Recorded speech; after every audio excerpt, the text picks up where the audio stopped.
Hey book nerds, welcome to my channel. So I've talked about my favourite thrillers and now I'm going to do the flip side, so I'm going to talk about a couple of my least favourite thrillers. Again, sadly this will probably be one in the series. It does actually cover, I think, every terrible thriller that I've read so far to date, but I read a lot of thrillers and I'm sure I'm going to read some more terrible ones. But yeah, so this is going to be a bit of a ranty video.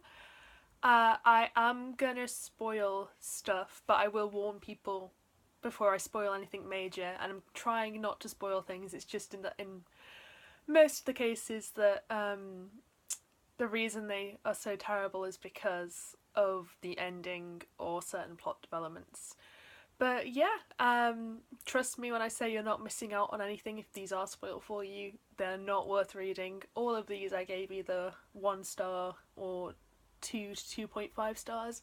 I tend to give 1 stars very rarely, but the first book I'm going to talk about was a 1 star, and this is Only the Truth by Adam Croft. This book was recommended to me by Amazon, and it is literally one of the worst things I've ever read. It's a thriller. It's about obviously it's a thriller, that's what the video is. It's about a guy who wakes up in a hotel room and he's away on business and he finds his wife dead in his hotel room ensuite, and he decides to run away with the hot receptionist instead of phoning the police because he'll be suspected of the murder, and clearly running away with a hot receptionist will stop you from appearing guilty. Yeah, this was just awful from start to finish. The main character is the worst kind of male character. He just is really boring, really dull, but the women in his life find him so attractive and so handsome. And the female characters, there's only 3 characters in this, literally. There's no side characters. There's the main guy, there's his wife, who dies almost instantaneously, and we never really learn anything about. And then there is the hot receptionist, who is like his love interest, I guess. And you just follow these mainly 2 characters throughout the entire book. And the main character is really boring. He doesn't seem to care about anyone. Like, it's the worst case of man pain because his wife is dead and you never learn anything about her, and it's just entirely she's dead so he can mourn her, but he doesn't even really do that. He just talks about, like, there's a couple of sentences about how sad it is that his wife is dead and he'll never be able to describe his pain, and then he just jumps into bed with the hot receptionist anyway. The receptionist is only described mainly in her physical body traits, so it's like he constantly goes on about how short and slender she is and how attractive she is because of this. So nothing happens for basically any of this book, and this is where I'm going to go into spoiler sections, but trust me, you need to hear what happens in this book. So halfway through, the hot receptionist dies, and then you're just left with this guy, the main character, who is the only character now, and it's just him aimlessly travelling from place to place. Nothing happens for chapters and chapters and chapters on end. And then you get to the ending, and of course the hot receptionist isn't dead, and it turns out she was the one who killed his wife. And the reason she killed his wife is because she thought the main character was a terrible person and needed to be taught a lesson, which, fair dues.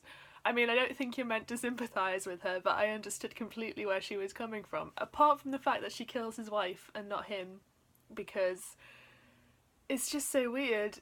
And then obviously she faked her death, and then I'm pretty sure he ends up killing her at the end. I don't really know what happens at the end at this point. I just checked out completely. But yeah, it was really, really bad. I think I got it on Kindle Unlimited, so I'm glad I didn't actually just purchase the book. But yeah, it's not even worth £1. It's awful. The next book actually isn't awful for most of it, but the ending is so unoriginal, it made me really, really angry. And this is Follow Me by Angela Clark. So I am a massive Agatha Christie fan, and this book rips off one of Agatha Christie's books. But not only does it do that, it mentions the book that it's ripping off and has the killer say in a massive speech at the end how they stole the plot from Agatha Christie. And I'm completely baffled how this book got published, because you can't just point out the book you're stealing from and pretend it's okay to steal from it because you're like, oh, I'm aware I'm stealing from it, look, it's now clever in some way.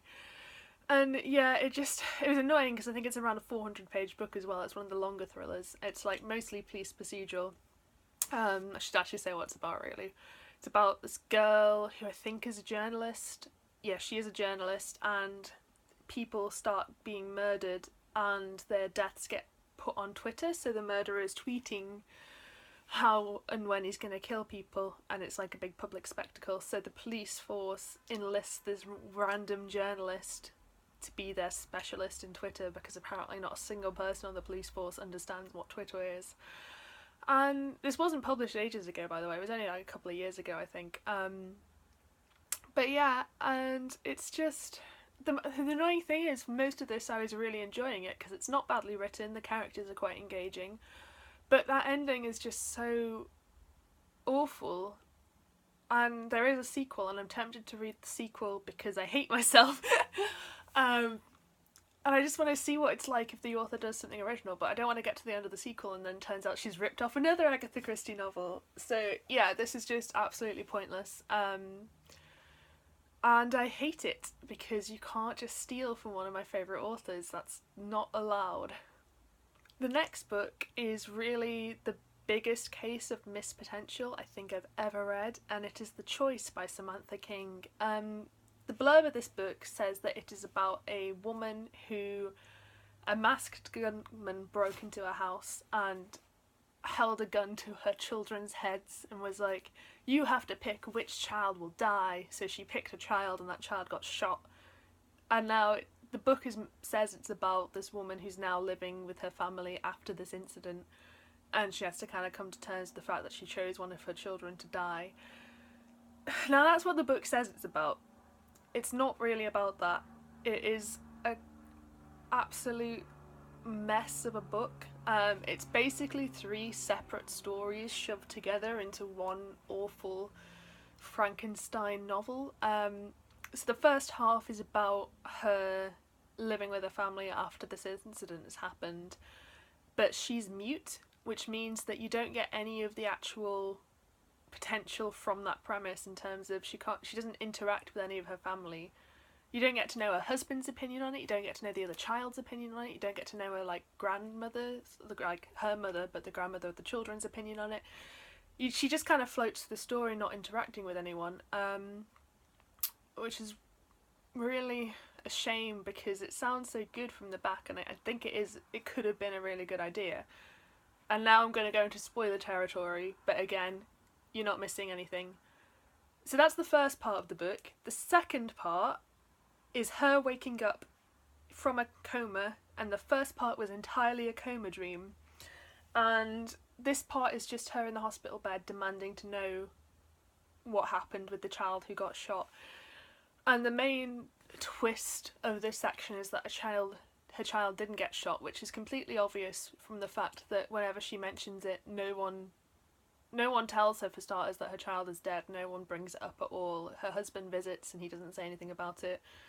I don't think she even the main character brings it up, which is just stupid, and it's just like a whole 10 or 12 chapters of building to this twist, which you can see coming from a mile off because it's painfully obvious from the way it's written that her daughter isn't dead. And then the third part is the part I don't really remember well, and it's she goes home and I think her husband was the masked gunman, so that bit actually happened, but no child got shot, and then he threatens to shoot them all and she escapes and she lives happily ever after with her 2 children. It's just awful. I don't understand how this book got written.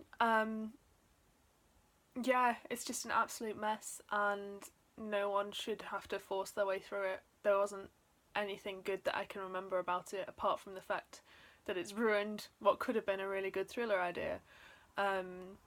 So if you write thrillers and you want to use that idea, do it, because I don't think anyone's going to be sad you ripped this book off. Now the next book I'm going to talk about is a seasonal pick, and I think I've actually read it twice now. And don't get me wrong, it is awful.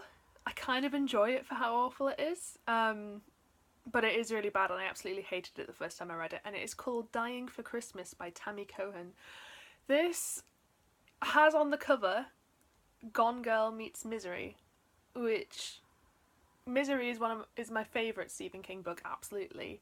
Gone Girl is an alright thriller. I think it's overhyped, but I did enjoy it. I gave it like 3.5 out of 5 or something like that. But this book is literally Misery for the first half, and the second half is Gone Girl, and by which I mean it is the exact same plot as Gone Girl. So if you've read Gone Girl, you don't even need me to spoil this book for you, because it's there on the cover that it is Gone Girl, and it's literally just ripped again straight from Gone Girl. But anyway, this book is about a woman who gets kidnapped by a crazy guy on 12 days before Christmas, I think it is. 6 days before Christmas. I think it's meant to be the 12 days of Christmas, so it's probably 12.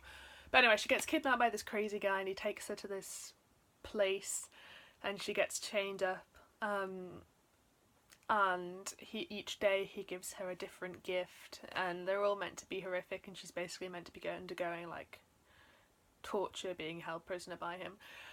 The problem with this is that it's really weird. So for example, one of the things he does to her is he gives her a tattoo, and this is meant to be really horrific, and you never ever find out what the tattoo was of.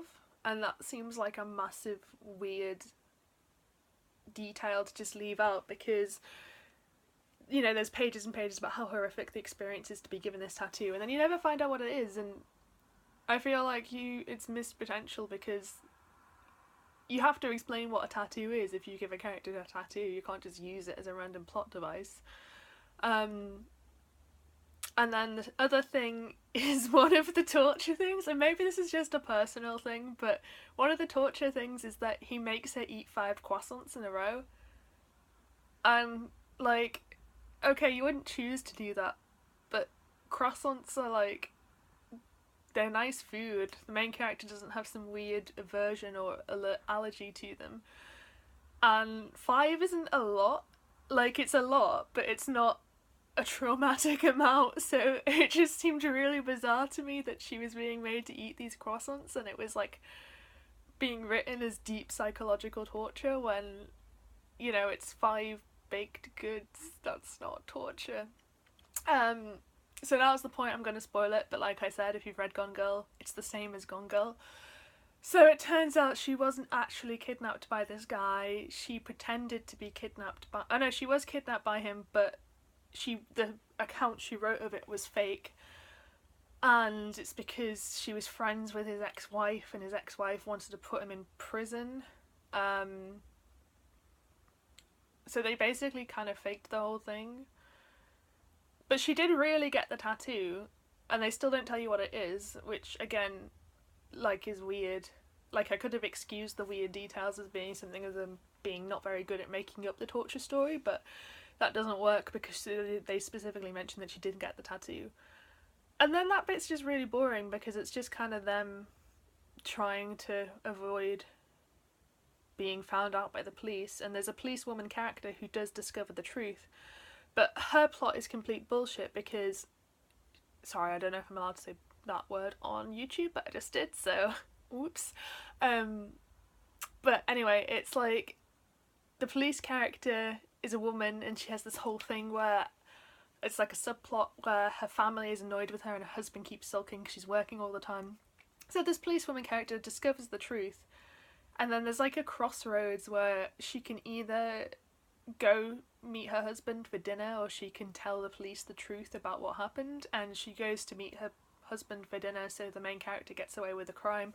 But why are those two mutually exclusive? Like, even if you're going to quit the police force to be with your family, you can still give the evidence that you found out who was really involved in this plot. Like, I don't understand it at all. It doesn't make any sense. It's just an excuse to have the weird ending that it has. And yeah, I might actually reread this book, having just ranted about it for several minutes over this Christmas season. Purely because it's a really quick read, and it is kind of enjoyably bad. But yeah, it doesn't need to exist, and I absolutely hated it the first time I read it. And the final book is one that I'm not sure I remember too much about, and it is S for Stranger by Louise Stone. This was definitely an Amazon Kindle buy. Um, this is about a woman who is an alcoholic, and she goes to the fairground one day and her daughter gets kidnapped by a stranger. And no one believes her because she's an alcoholic, even though she's sober at the moment. But like, none of this book makes sense. It just doesn't. So, the husband character is just utterly bizarre. He doesn't react at all to the news that his daughter's been kidnapped. He's just like, eh. And then he's like, guess you better find her then, to the wife, as if she's lost her shoes or something, not their daughter. Also, their daughter is 12, and minor spoiler, I guess, she doesn't, like, the daughter doesn't die. But the problem is, the ending is meant to be ambiguous somewhat, and the police never find out what happened, really. The main character does, but the police don't. The problem is, the daughter is 12. I don't understand why she can't say who she was kidnapped by. Like, did the police just not bother asking her? She's old enough that she understands what's going on in her world, and it just seems like a massive plot hole. It's like it was written with the daughter being 3 or something, and then she got aged up, but the author forgot to change the story to fix it. But yeah, this was just a terrible thriller. It doesn't make sense. Nobody acts like a real person, and yeah, it's just not good. So, that is all the thrillers I'm going to rant about today. Sorry if you like one of these. If you do like one of these, please let me know why you like it, because I would actually like to have a discussion about this. And obviously, I'm not the type of person who thinks you're going to be, like, I don't think you're an idiot or a terrible person for liking these.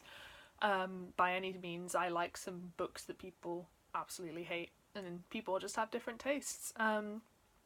Let me know what the worst thriller you've ever read is as well. If you like this video, please give me a thumbs up, it helps me out massively, and I hope to see you next time.